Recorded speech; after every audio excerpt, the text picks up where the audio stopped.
The cost of the Liberals' carbon tax mailers is in, and I'm glad that for once the media is covering the spending as revealed in an order paper question. But I think the media are also missing one major point. Today I'll show you what that point is.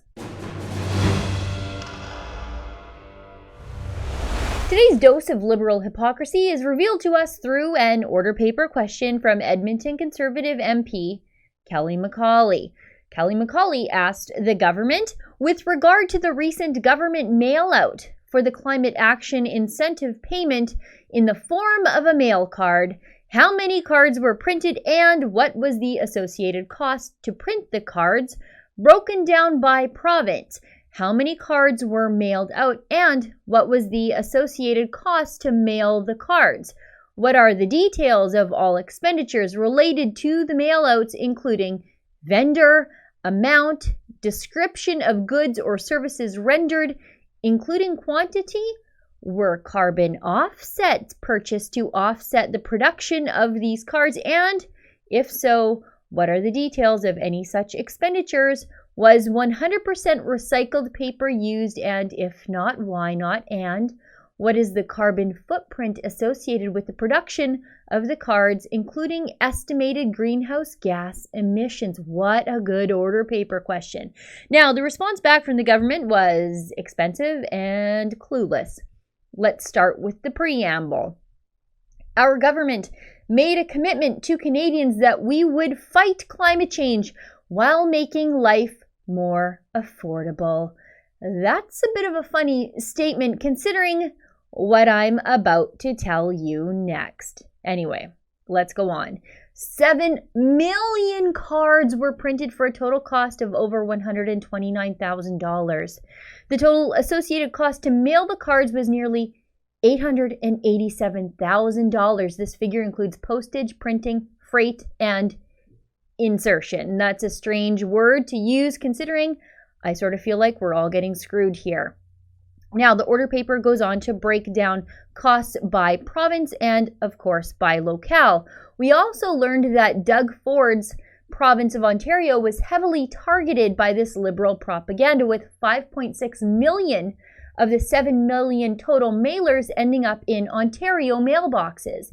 In this instance, 100% recycled paper was not used. Using 100% recycled paper would have required the CRA to request a modification to its existing multi-year print contract or tender the job with another vendor, which does seem like something that if you cared about the environment so much, you would do. Anyways, the Liberals did not do that. Nor did the CRA track estimates on greenhouse gas emissions and the carbon footprint associated with the production of these cards. So, using recycled paper and considering the greenhouse gas emissions before mailing out 7 million advertising cards wasn't even a consideration for the Liberals. It wasn't on their radar. The Liberals only care about your emissions, not their emissions, to mail out propaganda to sell you on their terrible ideas. Now, the one bright spot in all of this is that the Liberals didn't try to charge carbon offsets back to the taxpayer like they normally do, and I think we need to celebrate the small victories here. So, iPolitics actually did a story on this order paper question. Shocking, I know. They dug a little deeper to add the cost to run the television and digital ad campaign associated with the mailers. You know, beyond the glossy junk mail that I suspect hit the garbage can almost immediately. So, credit where it's due. The iPolitics story reads, on top of the $1,016,345.74 paid for the mailouts, the government says an estimated $2,310,000 was spent on an ad campaign, and another $90,000 was spent on research and post-campaign evaluation, making for a grand total of $3.4 million on the ad campaign.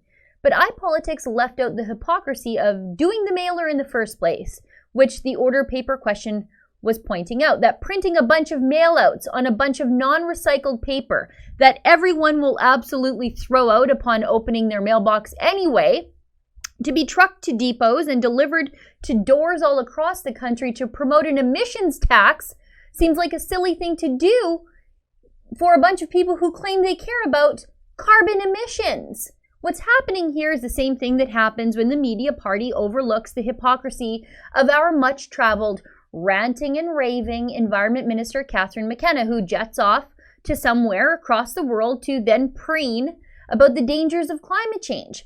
The media reports her assertions of an impending climate doom as though they are fact.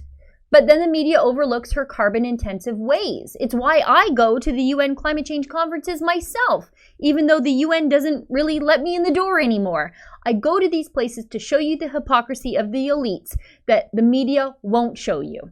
The diesel generators, the limos that run all day, and the high-flying luxury. The liberals, you see, they can't live the way they want to make us all live with their taxes, and they aren't even going to try. For the Rebel.media, I'm Sheila Gunn Reid. Now, unlike our colleagues in the mainstream media, we will never take a penny from Justin Trudeau to bring you the news. We are fiercely independent, but because of that, we do need your help. And one of the best ways to support us is to treat yourself to a Rebel subscription today.